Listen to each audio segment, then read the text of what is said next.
Bismillahirrahmanirrahim. Assalamualaikum warahmatullahi wabarakatuh. Perkenalkan, nama saya Sabri Saprizal. Saya mahasiswa Winsus Riau dari jurusan Manajemen Dakwah. Baiklah, tujuan saya untuk membuat video ini yaitu karena sebuah UTS dari mata kuliah Manajemen Lembaga Keuangan Islam. Syarat untuk membuat video ini yaitu harus menutup mata. Baiklah, saya akan menutupkan mata saya terlebih dahulu.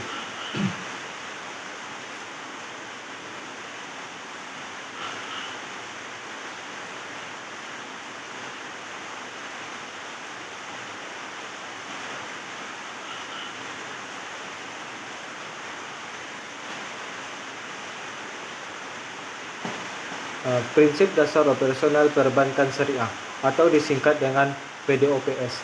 PDOPS ini terbagi menjadi 5 macam. Yang pertama wadiah. Yang kedua syirkah. Yang ketiga tijaroh. Yang keempat ijaroh. Yang kelima ujroh. Yang pertama wadiah. Wadiah ini adalah sebuah penitipan murni dari satu pihak ke pihak lainnya, baik individu maupun badan hukum, yang harus dijaga dan dapat dikembalikan kapan saja.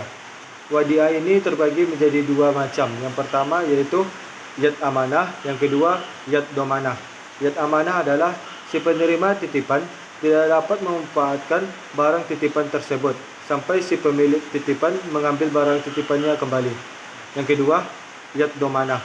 Yad domanah adalah selama barang titipan ini belum diambil oleh si penitip, maka si penerima titipan dapat memanfaatkan barang titipan tersebut. Kita masuk ke bagian yang kedua yaitu syirkah. Syirkah adalah kerjasama antara 2 orang atau lebih dalam satu permodalan, dalam satu usaha tertentu, yang kegiatannya itu pembagian hasilnya itu sama. Syirkah ini terbagi menjadi 4 macam. Yang pertama syirkah mudharabah, yang kedua syirkah musyarakah, yang ketiga syirkah muzaraah, yang keempat syirkah musyaqqah. Yang pertama syirkah mudharabah. Syirkah mudharabah ini yaitu kerjasama antara 2 pihak, yang mana pihak pertama itu sebagai penyediaan modal, sedangkan pihak yang lainnya sebagai pengelola. Yang kedua syirkah musyarakah. Syirkah musyarakah ini adalah suatu bentuk penyediaan atau pembiayaan dalam bentuk skema bagi hasil. Yang ketiga yaitu syirkah muzaraah. Syirkah muzaraah ini adalah sebuah kerjasama antara si pemilik modal dengan si pekerja. Yang keempat yaitu syirkah musyarakah. Syirkah musyaqqah.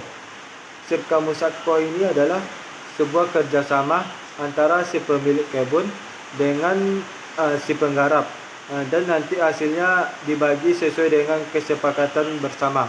Kita masuk yang ketiga yaitu tijaroh. Tijaroh ini adalah sebuah kegiatan penukaran barang berharga ke mata uang dengan cara-cara tertentu atau dengan cara-cara yang telah ditentukan. Tijaroh ini terbagi menjadi 3 macam. Yang pertama yaitu murabbahah. Murabbahah ini adalah sebuah akad atau harga dan barangnya telah disepakati oleh si pembeli dan si penjual. Yang kedua salam. Salam ini adalah si pembeli ini atau pemesanan, atau si pembeli ini memesan barang tersebut, setelah itu membayarnya, tetapi barang ini akan dikirim keesokan harinya atau tidak dikirim secara langsung, atau tidak dikirim sekaligus setelah kita melakukan pembayaran, akan tetapi barang ini akan dikirim kemudian harinya. Yang ketiga yaitu istisna. Istisna ini adalah sebuah jual beli, yang mana si pembeli memesan barang atau bentuk barang tersebut kepada orang tersebut, yang mana si pembeli ini merequestkan barang tersebut seperti bentuknya atau kriterianya, dan sistem pembayarannya dengan kesepakatan bersama. Ijaroh. Ijaroh adalah sewa menyewa barang dan melakukan pembiayaan biaya sewa tanpa merubah kepemilikan dari barang yang kita sewa tersebut. Ijaroh terbagi menjadi dua. Yang pertama ijaroh mutslawo, yang kedua ijaroh mutahiyah bitamlik. Ijaroh mutslawo adalah sebuah kontrak leasing yang mana kita menyewa barang atau jasa atau tenaga ahli pada masa waktu tertentu atau dalam proyek tertentu. Yang kedua ijaroh mutahiyah bitamlik, yaitu akad sewa menyewa yang mana diakhiri dengan perpindahannya hak kepemilikan atas barang yang kita sewa tersebut. Kita masuk yang kelima, ujroh. Ujroh adalah sebuah imbalan yang kita dapatkan atau yang kita minta dari sebuah pekerjaan yang telah kita lakukan. Ujroh di sini terbagi menjadi 5 macam. Yang pertama wakalah. Wakalah adalah mewakili urusan kekuasaan seseorang sebagai pihak pertama dan orang lain sebagai pihak kedua,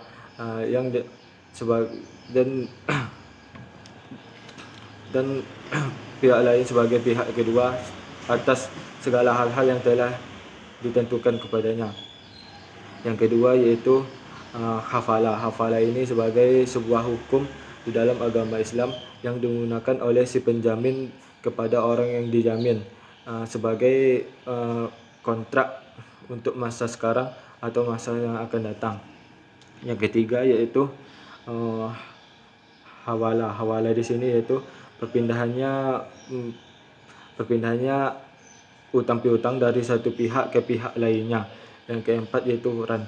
Ran di sini adalah sebuah jaminan yang diambil dari sebuah jaminan harta benda dari nasabah yang ditahan oleh pihak perusahaan sebagai jaminan yang atas apa yang telah dia pinjam atau yang dia telah utangkan. Yang kelima yaitu qarhasan. Qarhasan di sini adalah sebuah pinjaman yang dikhususkan untuk seseorang yang sangat membutuhkan, dan di dalam sebuah pinjaman ini tidak ada bunga sedikit pun yang diperoleh oleh seorang perusahaan. Baiklah, sekian dari saya. Assalamualaikum warahmatullahi wabarakatuh.